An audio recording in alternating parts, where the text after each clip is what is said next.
तो कहानी की शुरुआत होती है मॉडर्न रशिया से, जहां पर हमें डोमिनिका नाम की एक लड़की को दिखाया जाता है।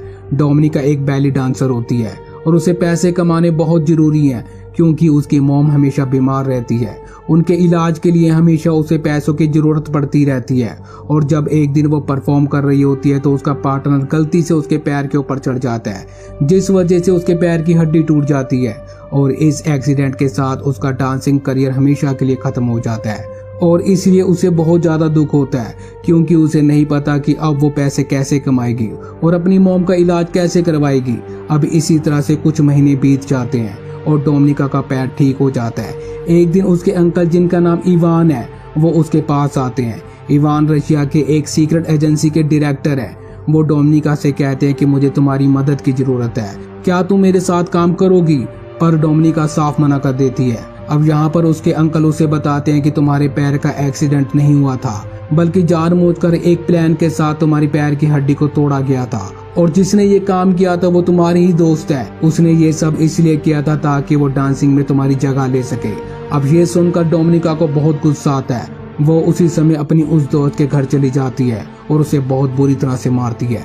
इसके बाद दिखाया जाता है कि वो एक बार फिर से अपने अंकल से मिलती है और उनसे पूछती है कि मुझे क्या करना होगा।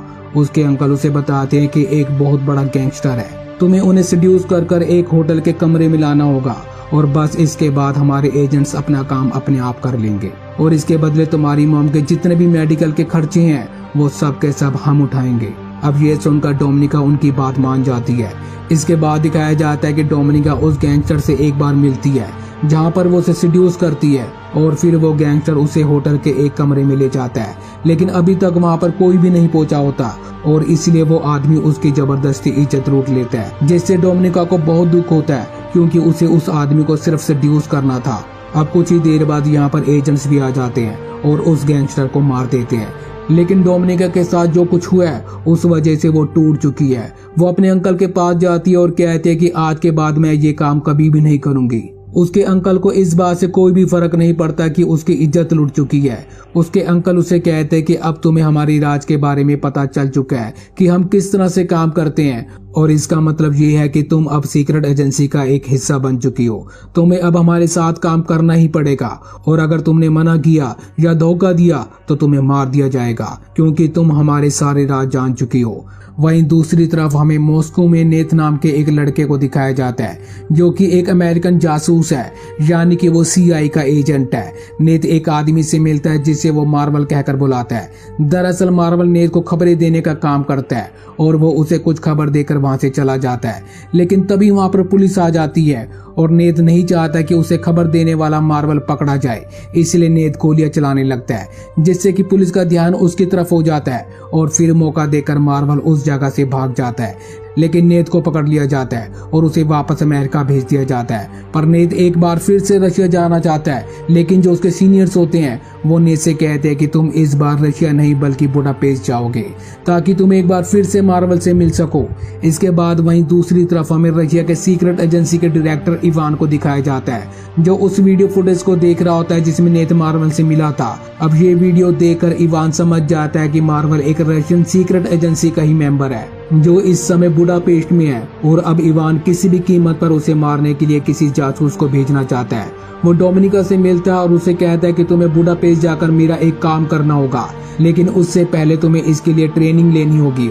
और फिर डोमिनिका को एक स्पाई स्कूल में भेज दिया जाता है, जहाँ की ट्रेनिंग बहुत ही ज्यादा खतरनाक और बहुत ही ज्यादा मुश्किल होती है। लेकिन डोमिनिका जल्दी इस ट्रेनिंग को पूरा कर लेती है, और फिर इसके बाद उसे बुडापेस्ट भेज दिया जाता है। यहाँ पहुँचने के बाद सबसे पहले उसे नेथ का विश्वास जीतना होगा, ताकि उसके जरिए वो किसी भी कीमत पर मार्वल तक पहुँच सके। दरअसल मार्वल का चेहरा कोई भी नहीं जानता, किसी को नहीं पता कि वो कैसा दिखता है, और सिर्फ नेथ ही एक तरीका है जिसके जरिए मार्वल तक पहुंचा जा सकता है। इसके बाद हम देखते हैं कि डोमिनिका बुडापेस्ट पहुंच चुकी है, जहां पर वो अपनी एक साथी एजेंट के साथ रहती है, और अगले ही दिन से वो नेथ का पीछा करना शुरू कर देती है। वो उस स्विमिंग क्लब को भी ज्वाइन कर लेती है जहाँ पर नेथ रोज आता है। डोमिनिका बार बार जानबूझकर उसके सामने से निकलती है ताकि उसकी नजरें डोमिनिका पर जाए। दरअसल डोमिनिका बहुत ही सुंदर है, इसलिए नेथ भी उसे देखना शुरू कर देता है, और एक दिन जब डोमिनिका सड़क क्रॉस कर रही होती है तो वो उसे बात करने लगता है। नेथ को कहीं ना कहीं डोमिनिका के ऊपर शक है। डोमिनिका जब अगले दिन स्विमिंग क्लब जाती है तो तो वो देखती है कि वहाँ पर उसका आईडी कार्ड नहीं है। दरअसल नेत उसका आईडी कार्ड निकाल कर अपने साथ ले गया होता है और अब नेत को पता चल चुका है कि डोमिनिका एक रशियन सिपाही है, लेकिन फिर भी नेत बार बार उससे मिलता है। हालांकि उसे पता है कि डोमिनिका भी बार बार उससे इसलिए मिलती है ताकि वो मार्वल के बारे में इंफॉर्मेशन निकाल सके। वहीं डोमिनिका जब एक दिन अपने घर पर जाती है तो उसके साथ जो उसकी साथी रहती है, जो खुद भी एक सिपाही है, वो घर पर नहीं होती। और जब डोमिनिका घर की तलाशी लेती है तो उसे पता चलता है कि उसकी जो साथी है वो किसी अमेरिकन सिपाही से मिलने वाली है और उसे वो कुछ इन्फॉर्मेशन देने वाली है, जिसके बदले उसे पैसे मिलेंगे। डोमिनिका समझ जाती है कि उसे भी उसी की तरह एक मिशन दिया गया है। इसके बाद हम देखते हैं कि डोमिनिका अपने काम को पूरा नहीं कर पाती, उसे मार्वल के बारे में कुछ भी नहीं पता चल पाता। इसलिए इवान वहां पर आता है और उसे कहता है कि तुम इस काम के लिए इतना समय क्यों लगा रही हो, अगर ऐसे ही चलता रहा तो तुम्हें मार दिया जाएगा। वो कहती है कि मेरा काम इसलिए स्लो है क्योंकि मैं अपनी साथी एजेंट के साथ उसके मिशन पर काम कर रही हूँ। अब ये सुनकर इवान को बहुत गुस्सा आता है। वो कहता है कि तुम्हें अपने काम पर ध्यान देना चाहिए, ना कि उसके काम पर। इसके बाद जब डोमिनिका अपने घर पर नहीं होती तभी वहां पर एक दूसरा रशियन एजेंट आता है और डोमिनिका की साथी को मार देता है, क्योंकि उसने अपना सीक्रेट मिशन डोमिनिका के साथ शेयर किया था। लेकिन हकीकत तो ये थी कि उसने डोमिनिका के साथ कुछ भी शेयर नहीं किया था, लेकिन फिर भी डोमिनिका ने कहा होता है कि मैं उसके साथ काम कर रही हूँ। इसलिए इवान को, रशियन इंटेलिजेंस को ये लगता है कि उसने अपने खुफिया मिशन को किसी के साथ शेयर किया है और इसलिए उसे मार दिया जाता है। साथ ही जब डोमिनिका घर पहुंचती है तो वही रशियन एजेंट उसे भी धमकी देता है और कहता है कि अगर तुम अपने मिशन में फेल हुई तो हम तुम्हें जान से मार देंगे। डोमिनिका इस बात से काफी डर जाती है। वो नेत से मिलने उसके घर जाती है, जहाँ पर नेत उसे बताता है कि मुझे पता है कि तुम एक रशियन जासूस हो। डोमिनिका कहती है कि मुझे अपनी और अपनी मॉम की जान बचाने के लिए रशियन जासूस बनना पड़ा। नेत उसे कहता है कि मैं तुम्हारी और तुम्हारी मॉम की सुरक्षा की पूरी गारंटी लेता हूँ, लेकिन इसके बदले अब से तुम्हें हमारे लिए काम करना होगा। डोमिनिका उसकी बात मान जाती है और इसके बाद ही ये दोनों एक दूसरे के बहुत करीब आ जाते हैं। अगली सुबह जब वो नेत के घर से निकलती है तो उसके पास उसका एक गिलास भी होता है जिसमें नेत के फिंगरप्रिंट्स होते हैं। अब यहाँ पर एक बार फिर से मार्वल नेत से मिलता है। मार्वल उसे समझाता है कि तुम्हें डोमिनिका से दूर रहना चाहिए क्योंकि वो एक रशियन जासूस है जिससे तुम्हें बहुत बड़ा खतरा हो सकता है। लेकिन नेत उसकी बात नहीं मानता और वो डोमिनिका को अपने साथियों से भी मिलवाता है, जहाँ पर वो कहती है कि मैं तुम्हारे लिए काम करूंगी, लेकिन इसके बदले तुम्हें मुझे $30,000 देने होंगे। अमेरिकन एजेंट्स कहते हैं लेकिन हम ऐसा क्यों करें? डोमिनिका कहती है क्योंकि मैं तुम्हारी मदद कर सकती हूँ। जिस लड़की के साथ मैं रहती थी वो एक रशियन एजेंट थी और उसे एक मिशन दिया गया था, जिस मिशन के तहत उसे यूएस के एक चीफ स्टाफ से मिलना था जो उसे अमेरिका के बारे में बहुत सारी इंफॉर्मेशन देने वाली थी, लेकिन उसकी अब मृत्यु हो चुकी है और अब वो मिशन मुझे दे दिया गया है, इसलिए मैं तुम्हारी इसमें मदद कर सकती हूँ। ये सुनने के बाद वो उसे पैसे देने के लिए मान जाते हैं और अब डोमिनिका सैनिटर के चीफ स्टाफ से मिलती है जो उसे एक डिस्क देती है। दरअसल डोमिनिका और सैनिटर चीफ स्टाफ के ऊपर रशियन के साथ साथ अमेरिकन जासूस भी नजर रख रहे होते हैं। डोमिनिका ने जो डिस्क ली होती है वो उसे किसी तरह से बदल देती है और नेत तक पहुंचा देती है। अमेरिका सैनिटर की चीफ स्टाफ जब बाहर जाती है तो उसे चारों तरफ से घेर लिया जाता है। दरअसल ये सब के सब अमेरिकन जासूस हैं, इसलिए वो समझ जाते हैं कि उसका खेल अब खत्म हो चुका है। वो वहां से भागने की कोशिश तो करती है लेकिन वो चारों तरफ से घिरी हुई है और तभी उसका एक्सीडेंट हो जाता है जिस वजह से उसकी मृत्यु हो जाती है। उसकी मौत से रशियन को बहुत बड़ा झटका लगता है क्योंकि वो उनके लिए बहुत अच्छे से काम करती थी, उन्हें इंफॉर्मेशन लाकर दिया करती थी।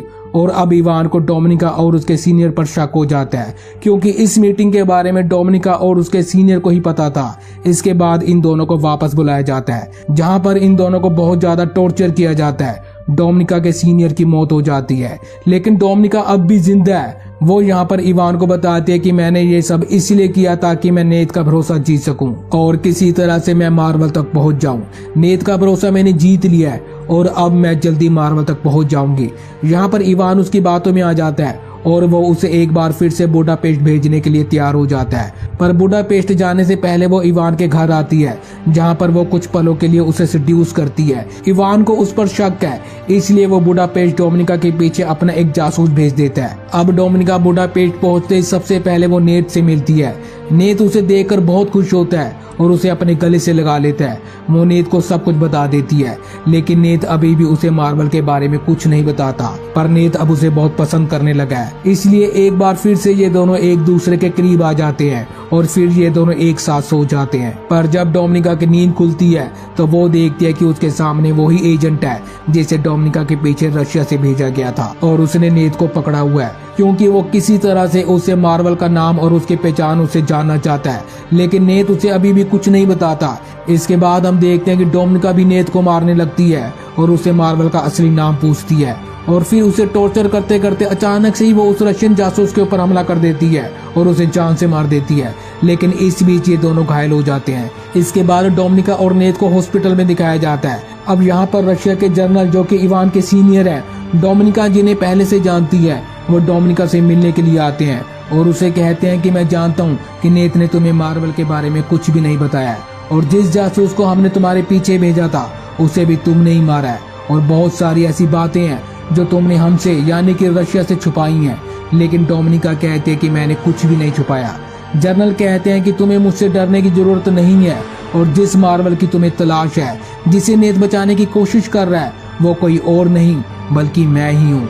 एक दिन मेरी पत्नी बहुत ज्यादा बीमार थी और एक अमेरिकन डॉक्टर था जो मेरी पत्नी को बचा सकता था, लेकिन मुझे इसके लिए परमिशन नहीं दी गई क्योंकि उन्हें ऐसा लग रहा था कि मेरी सच्चाई उस डॉक्टर को यानी कि अमेरिकन को पता चल जाएगी और इलाज ना होने की वजह से मेरी पत्नी की मृत्यु हो गई। ये पूरा का पूरा सिस्टम करप्टेड है और इस हादसे के बाद मैंने रशिया का साथ देना छोड़ दिया और एक डबल एजेंट बनकर अमेरिका के साथ और रशिया दोनों के साथ काम करना शुरू कर दिया। और आज तुम्हारे जो भी हालात हैं वो सिर्फ तुम्हारे अंकल इवान की वजह से हैं, क्योंकि अगर वो चाहते तो तुम्हें इन सब चीजों से दूर रख सकते थे, लेकिन उन्होंने ऐसा नहीं किया। अब यहाँ पर मार्वल कहता है कि तुम मेरी सच्चाई रशिया की खुफिया एजेंसी को बता सकती हो, जिससे मैं पकड़ा जाऊंगा और तुम एक नेशनल हीरो बन जाओगे और फिर तुम मेरी ही तरह अमेरिका के साथ और रशिया के साथ दोनों के साथ एजेंट बनकर काम कर सकती हो और रशिया की इस करप्टेड एजेंसी को खत्म कर सकती हो। दरअसल जनरल ने डोमिनिका को ये सब कुछ इसलिए बताया होता है क्योंकि वो जानते हैं कि वो बहुत जल्दी पकड़े जाएंगे और वो नहीं चाहते कि उनकी जिंदगी बेकार जाए। वो चाहते हैं कि डोमिनिका उन्हें पकड़वाए और इसके बाद डोमिनिका उनकी जगह ले सके। इसके बाद दिखाया जाता है कि डोमिनिका रशियन एजेंसी के पास जाती है जहाँ पर वो उन्हें मार्वल की सच्चाई, उसका नाम और सब कुछ बता देती है। अब यहाँ पर हम देखते हैं कि रशियन एजेंट जनरल को नहीं बल्कि इवान को पकड़ लेते हैं क्योंकि उसने इवान का नाम बताया होता है कि इवान ही मार्वल है और साथ ही साथ उसने बहुत सारे सबूत भी इकट्ठे कर रखे होते हैं, जिसमें सबसे पहला सबूत ये होता है कि उसने इवान के नाम का एक अकाउंट खुलवाया होता है जिसमें उसने अमेरिकन से $30,000 डलवाए थे और जब वो इवान के घर गई थी तब वो गिलास जो नेत के घर से लाई थी जिस पर नेत के फिंगरप्रिंट्स थे वो उसने अपने अंकल इवान के घर छोड़ दिया था, जिससे ये साबित होता कि इवान और नेत आपस में मिले हुए हैं। दरअसल डोमिनिका शुरू से ही इवान को अपने इस जाल में फंसा रही थी और इवान पूरी तरह से उसके जाल में फंस चुका है और अब वो चाहकर भी अपनी बेगुनाही साबित नहीं कर सकता। इसके बाद दिखाया जाता है कि रशियन एजेंट इवान को खत्म कर देते हैं और डोमिनिका ने मार्वल का पर्दाफाश किया होता है, इसलिए उसे प्रमोशन मिल जाती है और अब वो रशिया में अपनी मॉम के साथ बहुत खुश है। पर डोमिनिका आज भी नेत को याद करती है क्योंकि वो नेत को बहुत पसंद करती है। अब इसके बाद हम देखते हैं कि डोमिनिका को एक अननोन नंबर से कॉल आती है। दूसरी तरफ से कोई भी आवाज नहीं आती, लेकिन हाँ पियानो की एक धुन बजती हुई सुनाई देती है, जिसे सुनने के बाद वो समझ जाती है कि ये नेत ही है। अब इसी के साथ ये कहानी यहीं पर खत्म हो जाती है। आपको ये कहानी कैसी लगी हमें कमेंट बॉक्स में जरूर बताएं और ऐसी इंटरेस्टिंग वीडियोस के लिए चैनल को सब्सक्राइब जरूर करें और वीडियो को लाइक और शेयर भी जरूर करें। धन्यवाद।